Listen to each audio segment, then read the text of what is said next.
नमस्कार नमस्कार सभी को। तो इनको तो आपने देखा ही होगा, वीडियोज में देखा होगा, वेब सीरीज में देखा होगा और फिलहाल मीम में देखा होगा। किस किस ने देखा है? एक बार ताली बजा दीजिए या हाथ खड़ा कर दीजिए। थैंक यू भाई। Thank you. तो अभी एक फिल्म आई है एनिमल, अगर आप लोगों ने देखी हो। उसमें उसमें मैं नहीं हूँ। उसमें ये नहीं है, ये पीछे से फैन क्लब में है। ट्विटर पे काफ़ी एक्टिव है ये एनिमल को प्रमोट करने में, और लोग बुरा भी मान जाते हैं इस चीज़ का। तो एनिमल में बात हुई है अल्फ़ा मेल की, लेकिन उससे बहुत साल पहले हमने देखा था अल्फ़ा पांडे को, हमने ईमानदार शर्मा को देखा, हमने बब्बन भोला को देखा, सत्तू क्या था, सत्तू इंग्लैंड, तो इंग्लैंड था। सत्तू इंग्लैंड और पप्पू पॉजिटिव, और सब कुछ मिला दो तो ध्रुव निकलता तारा। है ध्रुव तारा, मोटिवेशनल महेश्वरी, सबको मिला दो तो सतीश रे बन जाते हैं। तो इनसे सवाल पूछते हैं, कंटेंट की कैलीग्राफी इस सेशन का नाम है, तो कंटेंट पे हम बात करेंगे, इनकी लाइफ पे भी बात करेंगे। ये नहीं करना चाहते नहीं बिल्कुल करो यार। पर हम करेंगे। बहुत ठीक है? ज़्यादा प्राइवेट क्वेश्चंस मत पूछना। बहुत ज़्यादा प्राइवेट क्वेश्चन नहीं पूछेंगे। और अगर आपके भी कुछ सवाल होंगे, हैं ये सवालों वाला हिसाब भी ना, तो हमारे जो वॉलंटियर भाई होंगे जनता तक माइक ले जाएंगे, हम वो भी बातें करेंगे। तो सबसे पहले तो वायरल होना पड़ता है, फिर कैसा लगता है वायरल होने के बाद? मतलब अगर मजाक में बात करें तो वायरल होके खराब ही लगता है लेकिन अगर असल में बात करें तो अच्छा लगता है। अब उसके पीछे की मेहनत का एक अलग बहुत दौर होता है जो हर कंटेंट क्रिएटर को फेस करना पड़ता है, और वो पास कर जाए तभी वो फल मिलता है एक दिन वायरल होने का। आपका पहला वायरल क्या था? मेरा पहला वायरल ईमानदार शर्मा था। ईमानदार शर्मा की एक सेल्फी वीडियो थी, ईमानदार बॉयफ्रेंड, है ना। तो उसमें ईमानदारी से बात कर रहा है कि मैं जलता वलता नहीं हूँ, उसके बेस्ट फ्रेंड से बस उसके पिछवाड़े में गोली मार देना चाहता हूँ तो हर बात बोल के पलट जाता था। तो वो मीम पेजेस पे काफ़ी चला, वायरल हुआ, वहीं से सब कुछ शुरू हुआ कि ईमानदार शर्मा के इंटरव्यूज़ भी आने शुरू हुए, लेकिन पहला वायरल वही था। ध्यान क्या रखना पड़ता है आपको वायरल होने के बाद? अपने कंटेंट में क्या जिम्मेदारियां आ जाती हैं? जिम्मेदारी ये आ जाती है कि कई चीज़ें तो तुम्हें पता भी नहीं होती कि तुम क्या गलत बोल रहे हो। अपने रियल लाइफ में भी अगर 10 लोग बैठेंगे तो आप जो बोल रहे हो तो पता चलेगा कि कितने लोग ऑफेंड हो रहे हैं, तो वो बात नहीं बोलनी है। धर्म पे मत बोलो, जाति पे मत बोलो, राजनीतिक मत हो, और आरक्षण जैसे सेंसिटिव मुद्दों पर मत बोलो। मतलब अगर आप सबको अपील करना चाहते हो तो, नहीं तो अगर आप चाहते हो कि आप सेंसेशन बन जाओ और उसके बाद कुछ करो और व्यूज़ पाओ, तो फिर वो सारी चीज़ें करो। तो ध्यान इन्हीं सब चीज़ों के बारे में रखा जाता है कि आप ज़्यादा गालियाँ मत दो। अब देखो मैंने कम कर दी हैं। सेक्सिस्ट मत हो, है ना, कुछ ऐसी बातें मत बोलो जो डीप रूटेड सेक्सिज्म हमारे अंदर घुसा हुआ है, पैट्रियार्की, उसके बारे में पढ़ो कि पहले तो तुम गलती क्या कर रहे हो उसकी पढ़ाई करो। ठीक। तो इसमें कई बार ये होता है, जैसे आपने बात किया कि धर्म की बात ना करें या जाति की बात ना करें कि ऑफेंड ना हो जाएं लोग, या आरक्षण पे कुछ भी बोलने से। इसमें टाइम ड्यूरेशन भी कई बार असर डालती है कि आपने 15 सेकंड का वीडियो या 60 सेकंड का एक वीडियो बनाया, आपने उसमें कोई एक बात कही मजाक के तौर पे, लेकिन आप कहीं और चोट करना चाह रहे थे, लेकिन आप जिनकी ओर से बोल रहे थे वो बुरा मान गए। तो इस हिसाब से कंटेंट क्रिएटर सब क्या ध्यान रखते हैं, या आपका क्या फोकस रहता है, बड़े वीडियोज या शॉर्ट्स? तो ये दिक्कत तो है कि सरकेज़म का एक दिक्कत रहता है कि लोग समझ नहीं पाते कि भाई तू है किसकी तरफ तू बोलना क्या चाह रहा है, कहीं तू सपोर्ट ही तो नहीं कर रहा। तो ये मेरे पास बड़ा आता था पहले से, क्योंकि मेरी पहली वीडियो ही सरकास्टिक थी। तो वहाँ से सरकेज़म, मेरी जो ऑडियंस बनी वही थी जो सरकेज़म समझती है। तो अभी भी अगर मैं सरकाज़म कर रहा हूँ और वो बहुत ज़्यादा वायरल हो जाएगी तो कुछ लोग आएंगे जिन्हें नहीं समझ में आ रहा, तो सवाल खड़े करेंगे। तो एक सटायर एक चीज़ होती है, मैं ये नहीं कहूँगा कि सटायर नहीं करना चाहिए, सटायर तो बिल्कुल करो यार। सटायर कम हो रहा है, अभी सभी चाटुकार हो जाएंगे तो कैसे चलेगा। बढ़िया सटायर करो जिसमें फ़न हो, ये नहीं कि सटायर में बस बोर ही हो रहे हैं। थोड़ा मज़ा आए तो हर किसी को सटायर करना चाहिए, जिस भी चीज़ पे करना चाहते हो। आपको खुद कैसे वीडियोज में मजा आता है, बड़े वीडियोज या छोटे शॉर्ट्स? क्योंकि जो भी नए कंटेंट क्रिएटर हैं वो हमेशा इस डिलेमा में रहते हैं कि हम किस ओर जाएं, क्योंकि शॉर्ट्स में ये है कि रीच ज़्यादा है, लेकिन बड़े वीडियोज में आपको अपना टैलेंट दिखाने का भी मौका मिलता है। और इसी से जुड़ा मेरा अगला सवाल भी है।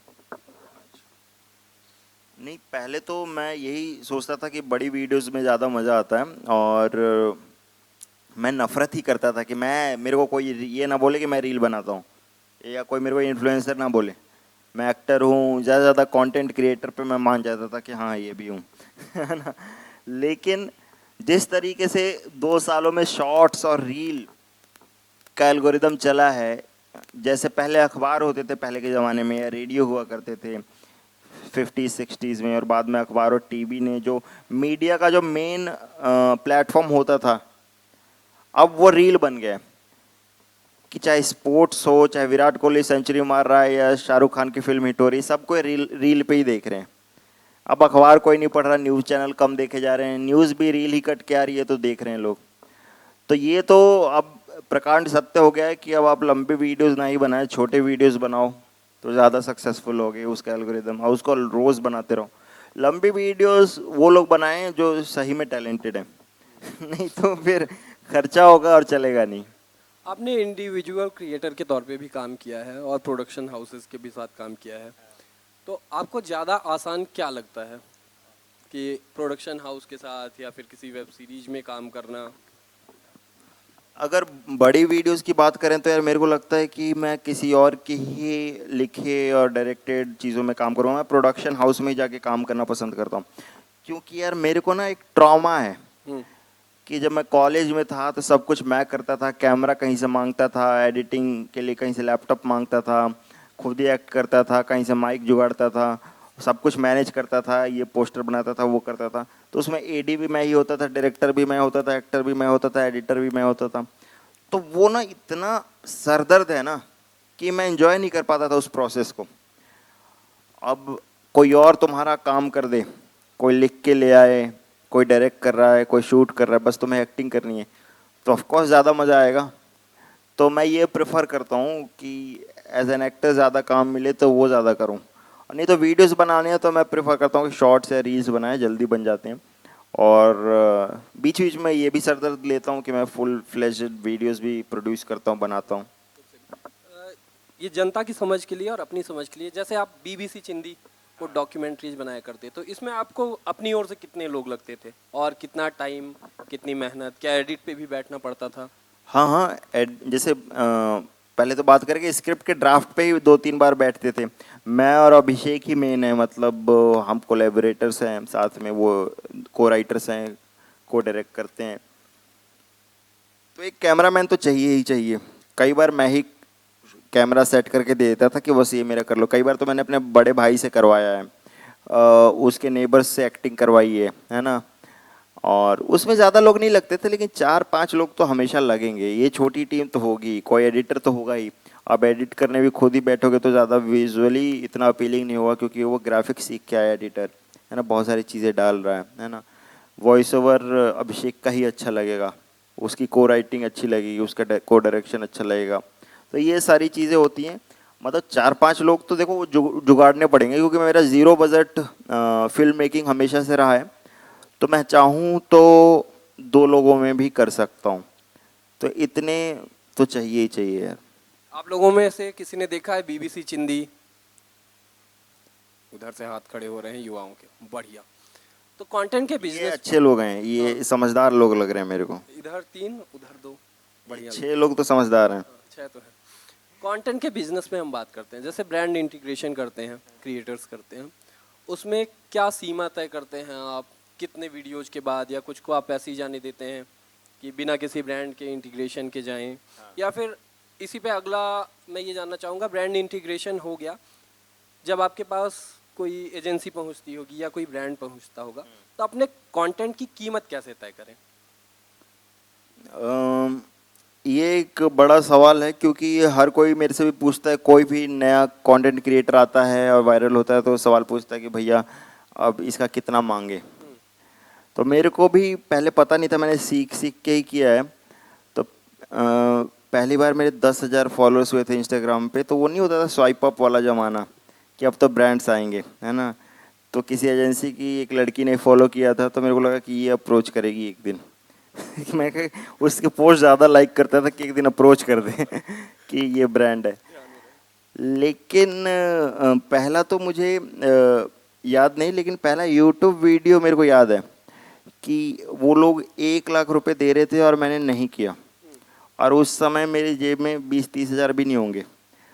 तो वो मैंने एक एटीट्यूड रखा कि मेरे कंटेंट की कीमत है, क्योंकि मैं टीवीएफ में था। तो टीवीएफ के चाहे 1 मिलियन व्यूज़ आए, 2 मिलियन व्यूज़ आए, चाहे 5 मिलियन व्यूज़ आए, उनका एक रेट होता था, वो एक प्रीमियम लेवल पे शूट करते थे, और वो अपने आप को ऐसे प्रोजेक्ट करते हैं, और हैं भी वो, क्योंकि उन्होंने वो प्रोजेक्शन किया इसलिए वो नंबर 1 है, और उस हिसाब से उनके ब्रांड की कीमत है। मार्केट में उनसे ज़्यादा कोई कीमत लेता भी नहीं है शायद, है ना। तो एक कीमत तो ये है, लोग बोलते हैं कि अपने व्यूज़ का ना, अगर यूट्यूब है और लॉन्ग वीडियो है तो अपने व्यूज़ का 25 पैसा कर दो। तो अगर 1 मिलियन है व्यूज़ तो 2.5 लाख कर सकते हो। ज़्यादा अच्छा लग रहा है, तुम्हें कॉन्फिडेंस आ रहा है, तो 50 पैसा कर दो, मतलब 5 लाख। तो मैंने वही किया, मैंने हमेशा 50 पैसे से ऊपर ही रखा है, और 1 रुपये प्रति व्यू मैंने अपना मार्केट वैल्यू तय करने की कोशिश की है। बढ़िया। और ये ट्रेंड का प्रेशर कितना होता है क्रिएटर्स पे, कि आप कैरेक्टर पे अपने काम ज़्यादा करना चाहोगे, कैरेक्टर के साथ वीडियो निकाल रहे हो, उसके लिए लंबी तैयारी भी लगती है ऑब्वियसली। पर अगर कोई ट्रेंड है जिस पे आपको दिख रहा है कि हर तीसरा बंदा वीडियो बना रहा है, और आपको पता है कि यहाँ इंगेजमेंट भी ज़्यादा है, तो क्या क्रिएटर ऐसे किसी प्रेशर में रहते हैं कि फिर उनको मोए मोए करना ही पड़ता है? भाई ये प्रेशर तो है, लेकिन मेरे पे पता नहीं ये प्रेशर कभी है नहीं, क्योंकि मैंने अपने आप को प्रेशर दिया नहीं, क्योंकि अब मैं ही अपना बॉस हूँ हमेशा से। मैंने कहा कि मैं ही अपने आप को काम नहीं दूंगा तो कितना मज़ा आएगा काम करने में। तो मैंने कभी ये प्रेशर बनाया नहीं। मेरे 2-2 महीने 3-3 महीने आपने तो देखा होगा, अगर वीडियोज़ नहीं भी आ रहे हैं तो मैं चिल हूँ कि मेरे को नहीं बनाने, जिस दिन मेरा मन करेगा उस दिन बनाऊंगा। इसलिए भी शायद मैं कभी सैचुरेट नहीं हुआ, कभी मेरे को ये नहीं लगा कि मैं इररिलेवेंट हो गया हूँ, क्योंकि हमेशा एक नयापन रहा मेरे कंटेंट में, क्योंकि मैं कम बनाया। ट्रेंड इसलिए मैं फॉलो नहीं करता, लेकिन ट्रेंड फॉलो करने वालों को फ़ायदा है। मोए मोए करोगे तो व्यूज़ आएंगे, है ना, सब्सक्राइबर्स आएंगे, फॉलोअर्स आएंगे। जो भी ट्रेंड चल रहा है, अगर उस पर आप अच्छी वीडियो बना दोगे, अलग बना दोगे, तो वो उस समय वायरल भी होगा, लोग उठाएंगे भी, है ना, उसको अलग शेयर करेंगे। तो नए क्रिएटर से किसी भी क्रिएटर को मैं बोलूँगा कि भाई मैं तो गलती कर रहा हूँ यार, तुम मत करो। मैंने भी कई बार ट्रेंड पे बनाया है। मैं जो ट्रेंड एंड होने वाला होता है तब मैं आता हूँ कि ट्रेंड को एंड किया जाए अब यहाँ पे तो एक ऐसी वीडियो बनाया जाए कि ट्रेंड एंड हो जाए, बस इतना 2-4 बार मैंने किया है। फिक्शन और नॉन फिक्शन की परिभाषा राइटर्स के लिए अलग होगी। आप कंटेंट क्रिएटर के तौर पे उसको कैसे देखते हो, कैसे वर्गीकरण उसका करते हो, और आसान कौन सा आपको लगता है? तो ये तो सबको मालूम है कि कंटेंट 2 तरीके के होते हैं, फिक्शन और नॉन फिक्शन। मतलब फिक्शन में जैसे मैं करता हूँ कि मैंने स्क्रिप्ट लिखी है, 2 कैरेक्टर्स बात कर रहे हैं, कोई कहानी चल रही है, डायलॉगबाजी चल रही है, चाहे वो शॉर्ट सी क्यों ना हो, कुछ मैं एक्टिंग ही कर रहा हूँ उसमें। सतीश रे बन के तो कुछ नहीं बोल रहा मैं, चाहे रैंट भी कर रहा हूँ तो कोई कैरेक्टर बन के बात कर रहा हूँ मैं। तो ये फिक्शन हो गया। ये मुश्किल होता है, इसमें आपको लिखना पड़ता है, इसमें आपको कंटेंट की समझ होनी चाहिए, कॉमेडी की समझ होनी चाहिए थी। नहीं तो आप ब्ला ब्ला कुछ बोल रहे हो, कुछ समझ ही नहीं आ रहा क्या बोल रहे हो यार, क्या मतलब है, ये क्यों बोल रहे हो कुछ तो मतलब होना चाहिए। 1 मिनट बाद या तो हंसे या रोए, कुछ तो हो। नॉन फिक्शन में इतना ज़्यादा नहीं सोचना पड़ता, उसमें भी अलग समझ वाले लोग होते हैं नॉन फिक्शन में। मेरी बात नहीं हो रही। लेकिन नॉन फिक्शन में फ्रिक्वेंसी ज़्यादा यूज कर सकते हो आप, एक दिन में 5-5 वीडियोस बना के डाल सकते हो। आप गेम खेल रहे हो, कुछ भी बातें कर रहे हो, मीम देख रहे हो, रिएक्ट कर रहे हो, है ना, आप पॉडकास्ट कर रहे हो, आप इंटरव्यू ले रहे हो, आप न्यूज़ सुना रहे हो, आप ध्रुव राठी की तरह कोई ज्ञान दे रहे हो। तो मैं ध्रुव राठी बहुत देखता हूँ मेरा ध्रुव तारा किस किसने देखा है यहाँ? मैं एडिक्टेड हूँ ध्रुव राठी से। मेरा तो फेवरेट ना, अगर मेरे को नींद नहीं आ रही है, अगर मैं ध्रुव राठी को देख लूंगा मैं पक्का सोऊंगा। मैं इतना मजा आता है मेरे को देख के। और कौन से क्रिएटर्स को आप देखते हो?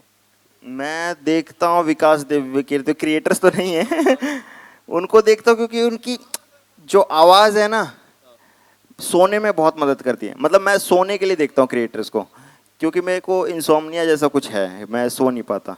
तो और उन विकास देव कीर्ति को देखता हूँ तो सोचता हूँ सो जाऊँगा, मीठी आवाज़ है, तो कुछ नॉलेजेबल बात किए जा रहे हैं, उसमें मजा आ रहा है। अब इजराइल और फिलिस्तीन में लड़ाई क्यों हुई, वो 4 घंटे की वीडियो देख ली लेकिन नींद नहीं आई। कंटेंट चेक कैसे करते हैं आप, किसकी राय लेते हैं, किसी को कंटेंट अपना दिखाते हैं एक बनाने के बाद? ये आपके चैनल की बात है। मैं चेक अगर करना होता है तो मैं 2 वर्जन्स में चेक करता हूँ कि ये 2 क्लिप्स मैंने फाइनल किए, एक टेक ये है और ये एक टेक ये है, कौन सा तुम्हें अच्छा लग रहा है। तो किसी में ज़्यादा जोक होता है, किसी में कम होता है, तो वो दिखाता हूँ। जो 5-6 लोगों को दिखाता हूँ, जो ज़्यादा लोग बोलते हैं कि ये वाला अच्छा लग रहा है वो डालता हूँ। नहीं तो हमेशा लगता है कि अगर ये वाला डाल देता तो ये शायद वायरल हो जाती। तो कई बार तो मैंने 2 में शक है मेरे को, तो एक को इंस्टा पे डाला, एक को फेसबुक पे डाला और कहीं वायरल नहीं हुई। तो फिर कंटेंट की गलती है। एक बात करेंगे हम अचीवर्स की और युवा नेता, जिसमें आपका वो हाथ जोड़ना मीम बन गया है, अगर आप लोगों ने देखा हो। ब्लंट के साथ आपने काम किया, वो भी आपका लोकल ही इंदौर का ही है। शूट वगैरह कहाँ कहाँ किया था और कैसा अनुभव रहा था ब्लंट के साथ और रिस्पांस? और मैं अचीवर्स पे आऊँगा, अगर आप भूल गए तो मैं सवाल याद दिला दूंगा। तो युवा नेता का पहले मुझे बताइए, ब्लंट के साथ काम करने का, और फिर अचीवर्स पे चलेंगे। तो ब्लंट आप सभी को मालूम हुआ कि इंदौर का या सेंट्रल इंडिया का इकलौता प्रोडक्शन हाउस है जो अच्छा कर रहा है, बहुत खुद ही प्रोड्यूस कर रहा है, वीडियोस चला रहा है, उनका ऑफिस है इंदौर में और बहुत अच्छा कंटेंट बना रहे हैं। मतलब टीवीएफ लेवल का कंटेंट है ये कहा जा सकता है। उनकी टीवीएफ से भी बातचीत है, ये सबको पता है। तो उनके साथ 3 साल काम करते हो गया। पहले तो हमने स्केचेस में काम किया, फिर चला। अब उनके वीडियोस की वजह से कई लोग तो मेरे को समझते हैं कि मैं इंदौर का ही हूँ, और मैं इतनी बार इंदौर आ चुका हूँ कि इंदौरी ही हो गया हूँ। अब मैं ही बता देता हूँ, भाई सराफा चले जाना, 56 में चले जाना, इनकी धमनियों में भी दुकान जीरा पे बन चले रहा है। जाना। तो काफ़ी सफल रहा स्केचेस वाला मामला। जो इंडिविजुअल वीडियोस रही उसमें मेरे को सत्तू भैया भी नाम मिल गया, इतना उन्होंने नाम यूज़ किया। फिर अभी आया है उनका, पहले तो प्यार वर्सेस दोस्ती आया, फालतू इंजीनियर आया, वो लोग आप देख सकते हैं। फिर युवा नेता का उन्होंने एक स्केच बनाया था। युवा नेता की वीडियोस बहुत वायरल हुई हैं कि जिसमें बोलता है कि मैं जाऊंगा नेताजी से बात करूंगा, तुम फोटो खींच लेना। और नेताजी से जाके रास्ता पूछ लेता है कि ये पहलवान का घर किधर पड़ेगा, और बंदा फोटो खींचता है, उसको डाल देता है कि नेताजी से बीजों की गुणवत्ता पे व्यापक चर्चा हुई, है ना। तो ऐसी चीज़ें ये लोग बनाते हैं और बहुत फन होता है। तो उस पर उन्होंने युवा नेता की सीरीज़ बनाई बाकायदा, है ना, और वो काफ़ी हिट हुई। किसी से मिलो तो वो लोग बताते हैं कि हमने युवा नेता देख रखा है। अभी मनोज सर मिले, उन्होंने भी देखा, उनकी वाइफ ने भी देखा। तो लगता है कि यार छोटे लेवल पे जो काम शुरू हुआ था इंदौर में, वो बड़े बड़े लोग मुंबई में और कहाँ कहाँ देख रहे हैं, है ना। तो अभी अचीवर्स की बात कर रहे हो, तो एक कारण ये भी था यहाँ पे आने का कि अचीवर्स आ रहा है ब्लंट पे। तो आमतौर पे हम देखते हैं कि जो सरकारी नौकरी का जो शो होता है ना, वो बड़ा घिसा पिटा है कि यार आईएएस बनना है और अंत में आईएएस बन जाते हैं। लेकिन उन लोगों की बात कौन करेगा जो आईएएस नहीं बनते हैं, है ना, जो पटवारी बनते हैं। तो ये शो उसी के बारे में है कि एक बंदा जो आईएएस की तैयारी करता रहा और सोचता रहा कि मैं आईएएस ही बनूंगा, कैसे वो पटवारी बन के संतुष्ट रहता है अपने आप से, क्योंकि संतुष्टि बड़ी चीज़ है। कल को तुम सोचो कि हॉलीवुड का टारगेट लेके चलो कि हॉलीवुड में, और आज तुम रील बना के भी संतुष्ट हो, दिक्कत किसी में नहीं है। दोनों में तुम फेमस हो, पैसा कमा रहे हो, तुम्हारा घर चल रहा है, खुश हो, तुम्हारे बाल बच्चे ठीक हैं, अच्छी ज़िंदगी है, हेल्थ है, और क्या चाहिए। संतुष्टि होनी चाहिए काम में। अगर तुम्हें जनता की सेवा करनी है तो तुम जनता की सेवा पटवारी बन के भी कर सकते हो, वार्ड का पार्षद बन के भी कर सकते हो, आईएएस बन के भी कर सकते हो, या नेता बन के भी कर सकते हो, या तुम राशन की दुकान चला के कर सकते हो, तुम समाज सेवा करके कर सकते हो। तुम कुछ नहीं कर रहे हो, कहीं गार्ड हो, वो भी तुम सोसाइटी में कुछ योगदान ही दे रहे हो। तुम किस नज़रिए से देखते हो। तो इस तरीके से अचीवर्स अलग है कि एक ऐसे एस्पिरेंट की कहानी है जो आईएएस नहीं बनता, एसएससी में नहीं होता, और वो अपने आप को लूज़र समझता है, लेकिन उसका नज़रिया बदलता है जब वो अच्छा काम करता है। कि और वो बहुत सारे लोग, मेरे छोटे भाई के भी बारे में है, जिसे मैं बोलता हूँ कि भाई दूसरे फॉर्म्स भी आ रहे हैं, छोटी नौकरियाँ भी आ रही है, उनके भी फॉर्म भर। तो बहुत सारे लोग अपने जीवन का बहुत कीमती समय एक बड़े सपने को चेस करने में लगा देते हैं जो कि अनरियलिस्टिक है। मतलब ज़रूरी नहीं है कि वही है। मैंने भी आईआईटी का तैयारी किया था, मेरे से नहीं हुआ, मेरा मन नहीं लगा। मैंने ये नहीं सोचा कि मैं लूज़र हूँ, मेरे को पता है यार मैं तो पढ़ता तो मैं तो कर ही लेता ना। कोई ना कोई अपने आप को एक्सक्यूज़ दे के निकल लो यार। ये बहुत साल लगाने की ज़रूरत नहीं है। अपने 20s, दिक्कत ये है ना आईएएस की कि ये पूरी जवानी खा जाती है, फिर सिर्फ गिल्ट, पछतावा, रिग्रेट बच जाता है।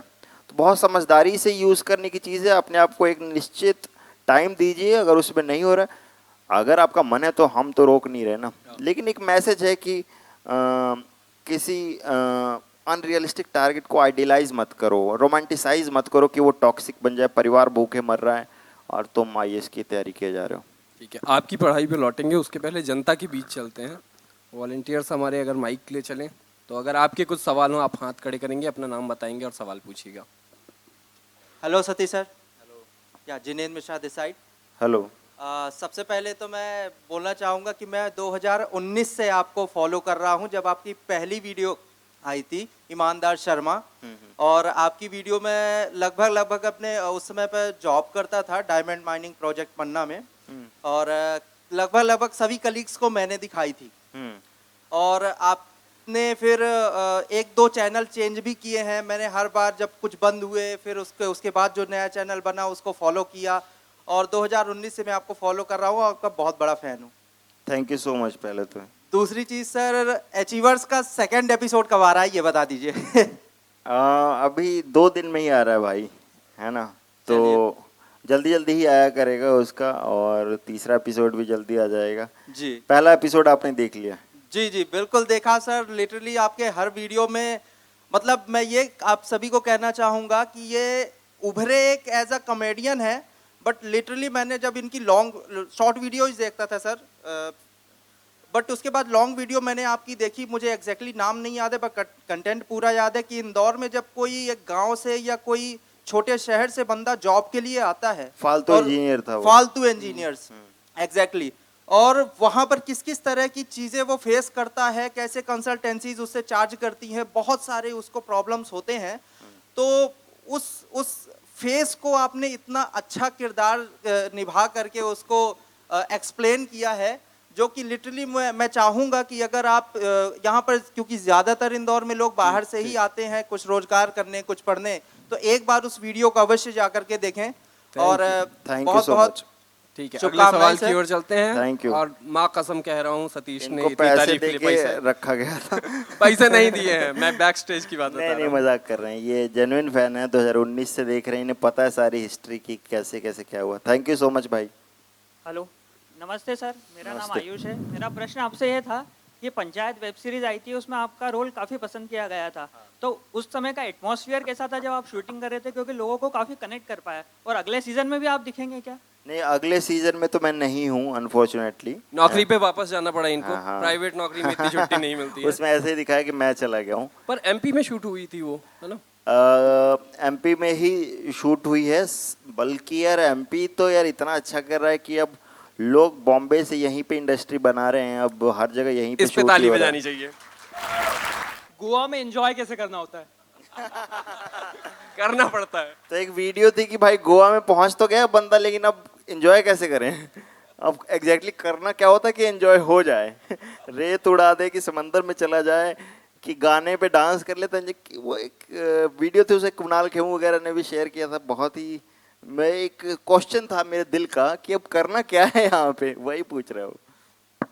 सर मेरा ये पूछना था आपसे, हाँ। पंचायत 3 में आप जॉब स्विच कर रहे हो, पैकेज बढ़ गया है?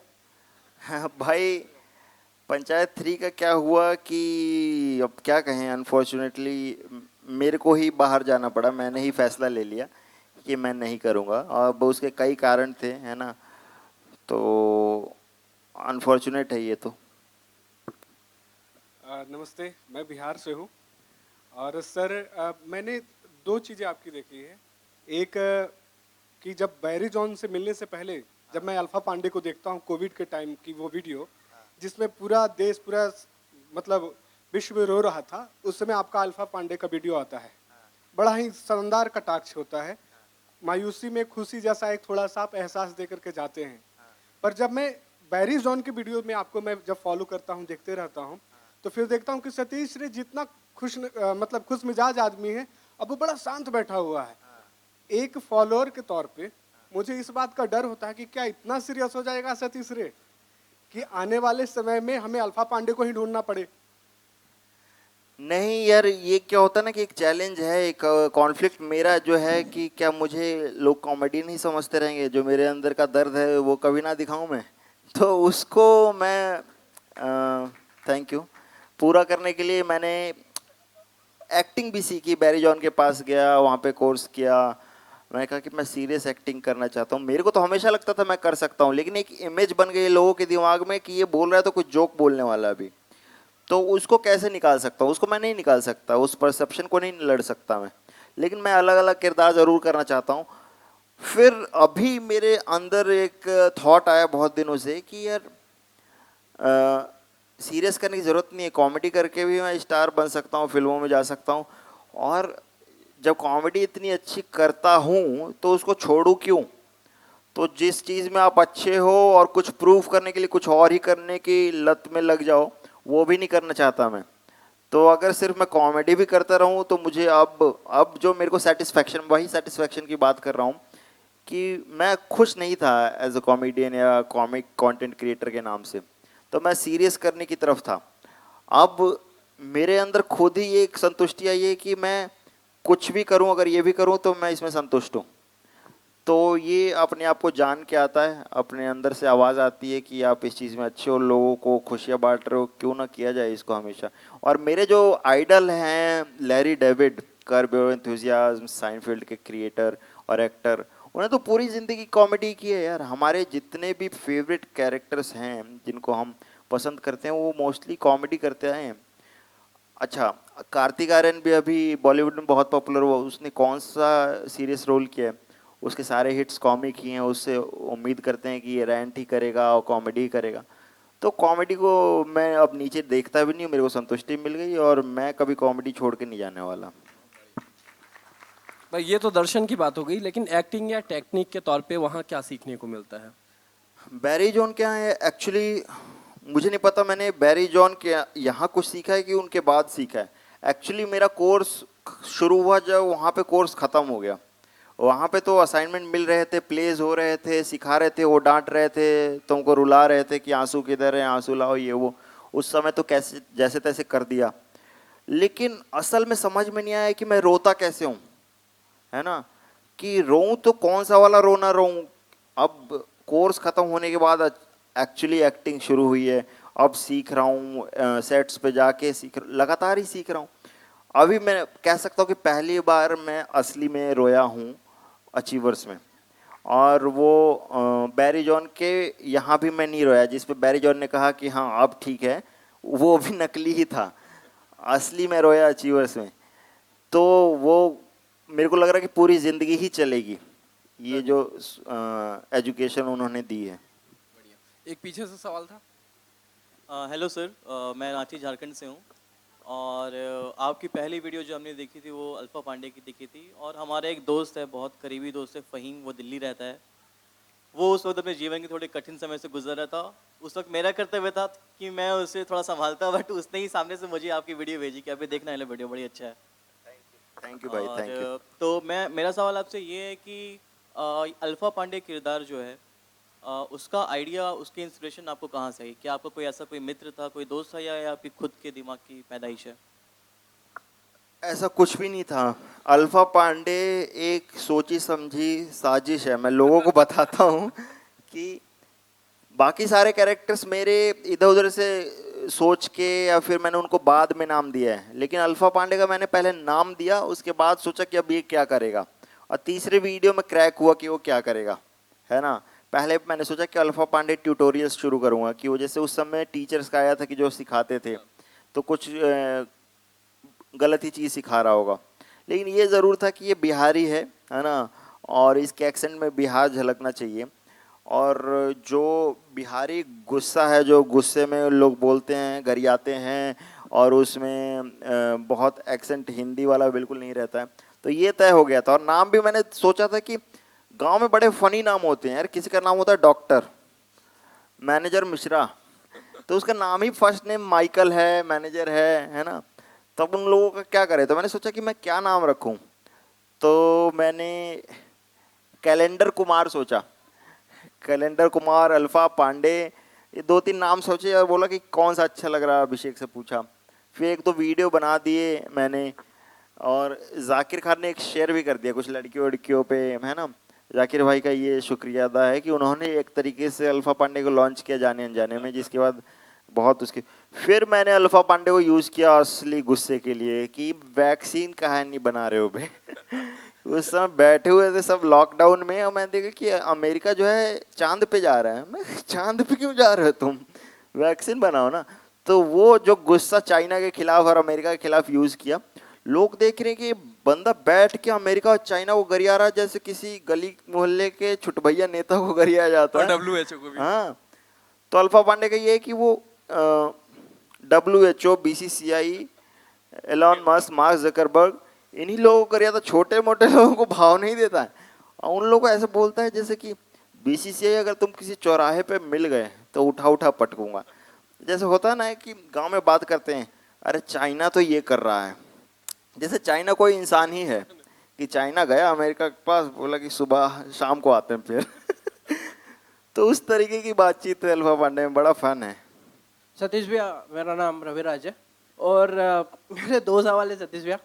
पहला तो ये है कि आदमी को धूप नहीं लगती तब भी सनग्लास क्यों पहनता है, और दूसरा ये है कि वो मैं सनग्लास पहन के ही पूछूंगा।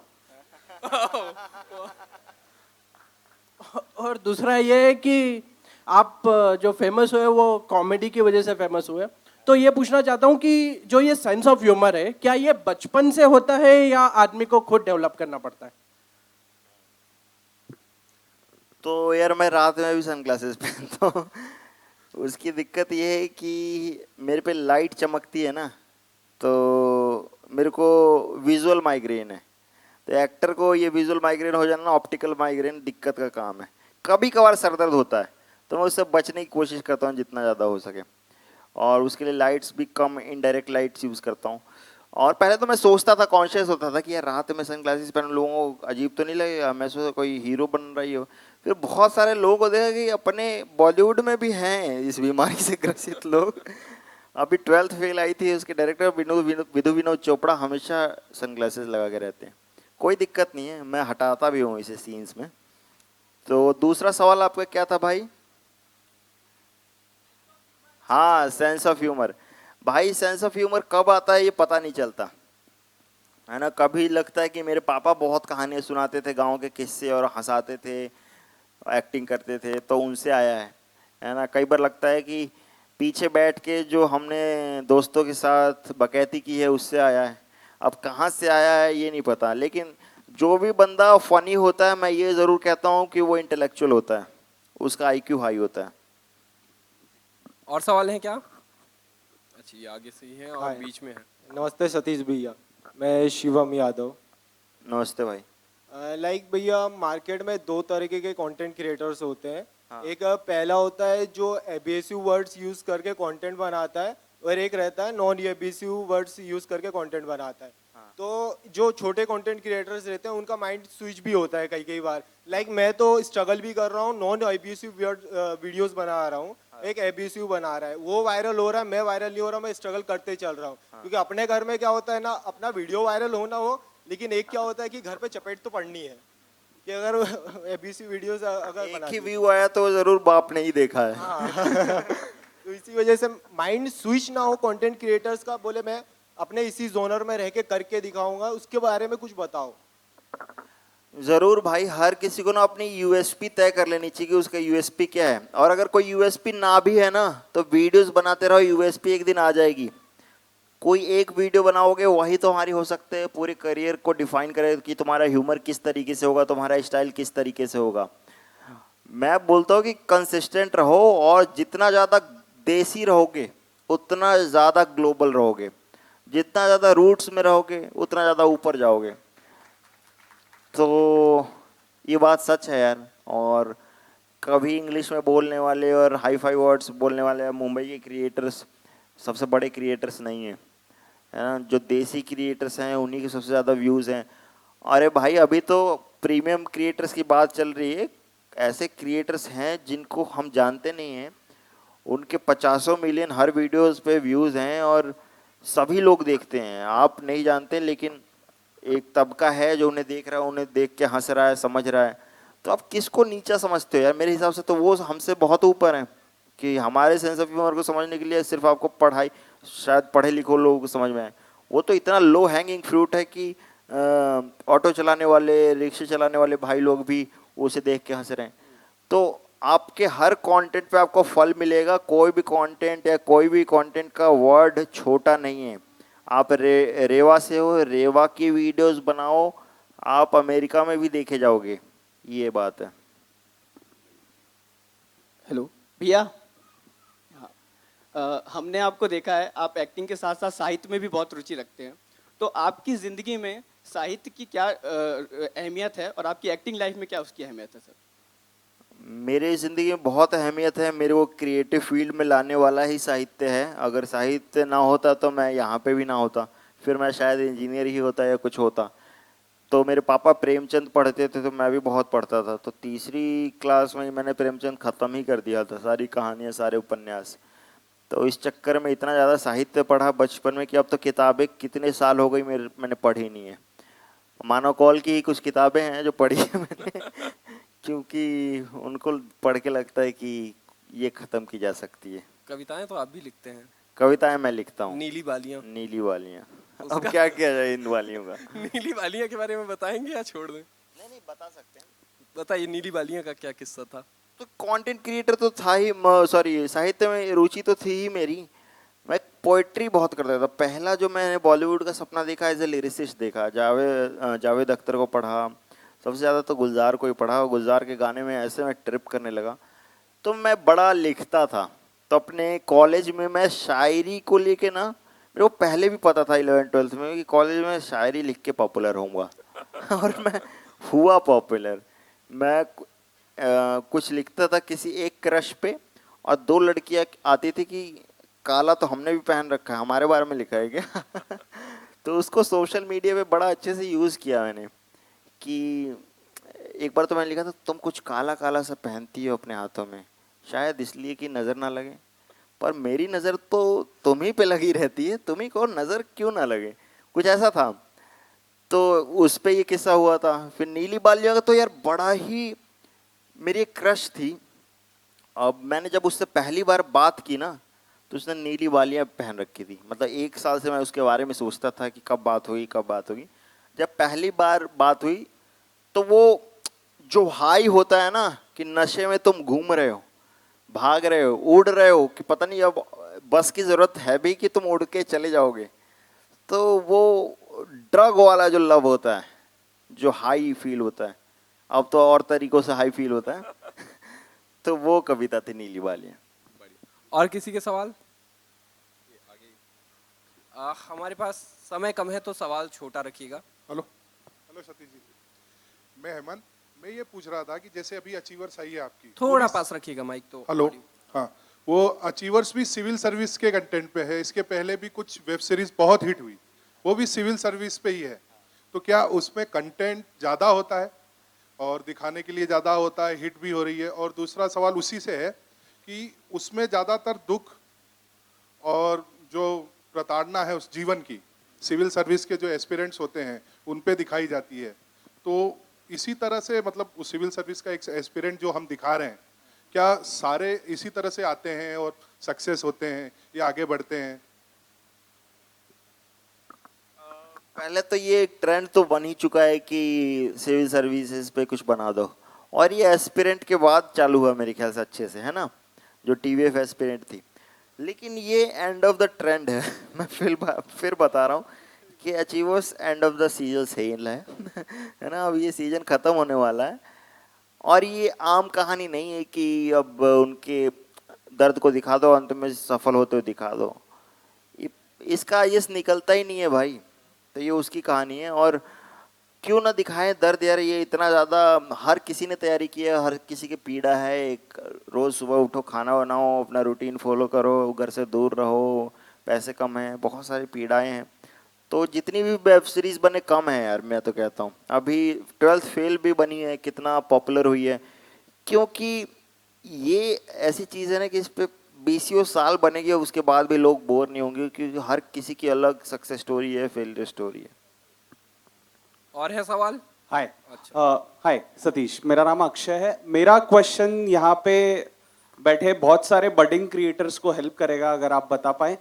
जो अल्गोरिदम होता है यूट्यूब या इंस्टाग्राम का, उसको आप कैसे देखते हैं? बिकॉज बहुत सारे लोग कंफ्यूज रहते हैं कि बड़ा वीडियो बनाए, अगर रील बना रहे हैं तो 15 सेकंड की बनाए या 1.5 मिनट की बनाए, तो वो हुक और अल्गोरिदम पे आपका क्या टेक है?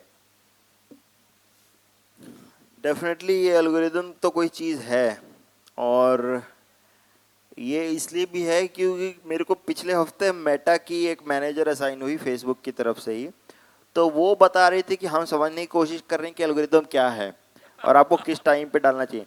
अब फेसबुक वाले एल्गोरिदम को समझ रहे हैं अभी भी कि हमने ये क्या बना दिया है और ये कब हेल्प करता है। तो ये कुछ तो चीज़ है, आर्टिफिशियल इंटेलिजेंस, अब ये खुद ही बताएगा कि वो क्या है। हम फेसबुक वाले भी अभी नहीं समझ पाए, वो कुछ नहीं बता पा रहे कि कब डाले तो चलेगा। तो मुझे लगता है कि सबसे बड़ा जो एल्गोरिदम है वो कंटेंट ही है भाई। अगर अच्छा कंटेंट बनाओगे तो वो शेयर होगा, जितना ज़्यादा शेयर होगा देखा जाएगा। तो मैंने तो 1.5 मिनट की अभी एनिमल पे बनाई थी, वो 10 मिलियन गई थी ना, तो ऐसे भी नहीं कह सकते कि 15 मिलियन वाला 15 सेकंड वाला चल जाएगा। लेकिन ये ज़रूर है कि एल्गोरिदम अब इंस्टाग्राम और फेसबुक और यूट्यूब पे भी शॉर्ट्स वीडियोस पे ज़्यादा काम कर रहा है। 1 मिनट से कम की वीडियोस बनाइए आप, बहुत चलेंगी। 30 सेकंड में अगर अच्छा कंटेंट निकल गया तो और सही है। किसको नहीं चाहिए कि 30 सेकंड में मज़ा आ जाए, किसको नहीं चाहिए कि 15 सेकंड में मज़ा आ जाए। तो रिटेंशन टाइम घट गया है ना लोगों का। अब लोगों का है कि बस ये क्या हो रहा है, हर बार ऊपर स्वाइप किया फिर सिचुएशन चेंज हो गई। अब कोई बंदा सांप पकड़ रहा है, कोई बंदा अभी कुछ बर्तन बजा रहा है, ये कोई स्पेस में है। अभी हर 15 सेकंड में चीज़ें चेंज हो रही है। रिटेंशन टाइम ऐसा घट गया कि अब फिल्में नहीं देखी जा रही है लोगों से। तो ज़रूर है 15 से 30 सेकंड में अगर कुछ कर दोगे तो ज़रूर चलेगा। लोग बिगड़ रहे हैं, उसका फायदा उठाना है। ट्विटर की बात करेंगे। ट्विटर पे आप अलग, मैं ट्विटर पे नहीं हूँ भाई, वो मेरा अकाउंट नहीं है। ये उनका अकाउंट है ही नहीं। बढ़िया। वो कोई और यूज़ कर रहा है, उसके पीछे मैं पड़ा हुआ हूँ। कुछ भी लिख रहा है यार वो, तो लोग ऑफेंड हो जा रहे हैं। मेरे को तो लगता है पी के लिखता है वो। वो अकाउंट मेरा नहीं है यार। मैं आज ललन टॉप और लिट चौक के माध्यम से कहना चाहता हूँ कि वो अकाउंट मेरा नहीं है दोस्तों। कल को कोई पंगा हो तो मुझे मत पकड़िएगा। ये ऑन रिकॉर्ड है, वो ट्विटर अकाउंट सतीश का नहीं है। मुझे भी फॉलो करता है, पता नहीं कैसा आदमी है वो। अब देखिए कोई मेरा ही कोई आसपास का है होगा, एल्गोरिदम चेक करके बैठा है। कोई आस्तीन का सांप है। हम तो दूसरी बार ही मिल रहे हैं। आपको फॉलो करता है वो? हाँ, वो फॉलो करता है। अरे यार, आपको कैसे पता होगा? आपका तो अकाउंट। हाँ नहीं, मेरे को नहीं पता होगा। हाँ सही बात है। यूट्यूब स्टूडियो देखते हैं, एनालिटिक्स यूट्यूब स्टूडियो देखता हूँ, कितने पैसे बन रहे हैं देख पता नहीं है। उन पैसों का कोई मतलब ऐसा रहता भी नहीं कि निकलेगा तभी खर्चा चलेगा, लेकिन फिर भी देखने का मन करता रहता है। बढ़िया। और किसी के सवाल हैं? ओ उधर पीछे महिलाओं के सवाल बहुत कम आए हैं, मतलब आए ही नहीं है। तो हेलो, आखिरी 5 मिनट है अपने पास, आप पूछ सकते हैं। सतीश भाई, आपकी और रागिर की केमिस्ट्री बड़ी फनी और बड़ी मज़ेदार है, तो आप लोगों के बीच में कभी कोई कोलैब देखने को मिलेगा? हाँ एक्चुअली प्लान कर रहे हैं हम लोग। एक गाना है उसका जिस पे मैं एक्ट करूँगा, एक म्यूज़िक वीडियो हम लाने वाले हैं। तो वो गाना बहुत सही है। एक्चुअली मैंने कभी राहगीर को भाव नहीं दिया भाई। सही बता रहा हूँ, वो ही मेरे पीछे पड़ा रहता है। अभी उसका मिस्ड कॉल पड़ा होगा पक्का, और मैं मिस्ड कॉल अगर उसका कॉल नहीं उठाऊँ तो मैसेज करता है कि भाई मुंबई आया हूँ, घर पे रख ले। ये वाला सीन है उसका। असली दोस्ती ऐसी होती है कि जहाँ दिखाना नहीं होता। कभी हम एक दूसरे के साथ फोटो नहीं दिखाते डालते, और बाकी नेटवर्किंग नहीं कर रहे होते हम एक दूसरे के साथ, लेकिन हम हर महीने मिलते हैं, बकैती करते हैं। जितना वो डीप है राहगीर और जितने उसके इंटेलेक्चुअल गाने हैं उतने ही ज़्यादा बकैत इंसान है वो। तो मज़ा आता है उसके साथ। और हाँ यार, हमने ये सोचा कि हम इस दोस्ती का क्या करें अब। रिश्तेदारी में बदलें। तो एक म्यूजिक वीडियो मैंने भी सोचा कि भाई राहगीर तो कभी हिट नहीं होगा तो इसके साथ क्यों काम करें। तो वो हमसे भी ज़्यादा हिट हो गया, तो मैंने कहा भाई एक म्यूजिक वीडियो में प्लीज़ यार मेरे को रख लो। तो आएगा वो जल्दी। बढ़िया। उधर से वो सवाल पूछ रहे थे।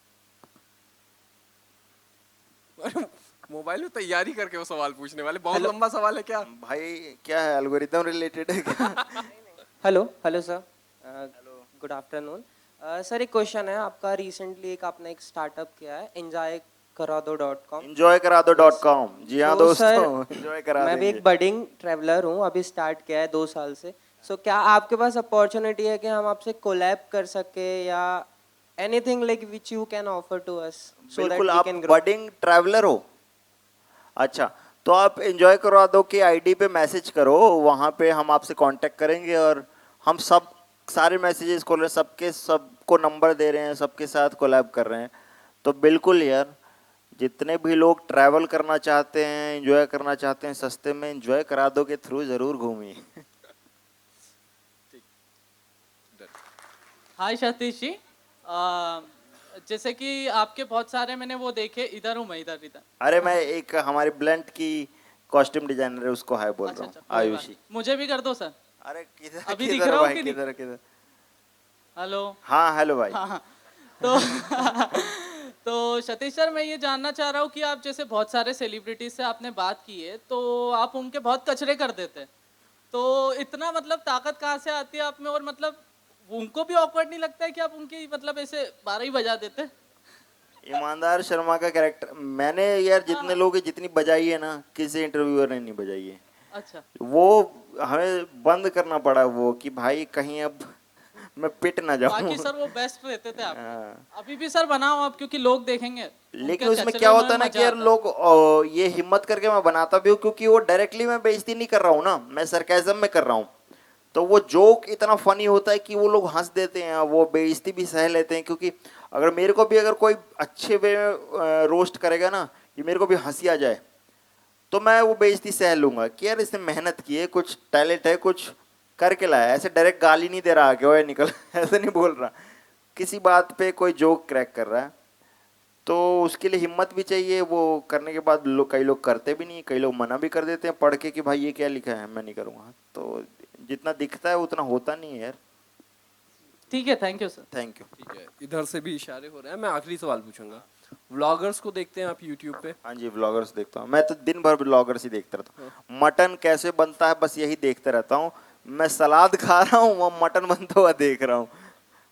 बढ़िया। कोई फेवरेट ब्लॉगर आपका? आपने मेरा एक बार- नोमैडिक इंडियन है, दीपांशु है। वो अभी रशिया घूम रहा है, इससे पहले लद्दाख घूमा है, और बहुत ही रूटेड होके गांव-गांव में ऐसी जगहों पे जाता है। तो मैं उसकी हर वीडियो देखता हूँ, और मेरे को पता नहीं था, मेरे घर आया हुआ था, मेरे पापा भी उसके फैन थे। तो नोमैडिक इंडियन को आप लोग ज़रूर देखें यार, अच्छे व्लॉग्स बनाता है। ठीक है, इसी सवाल के साथ इस सेशन को अंत करते हैं। इतना ही समय मिला था थैंक यू हमें। सबको, धन्यवाद, थैंक यू।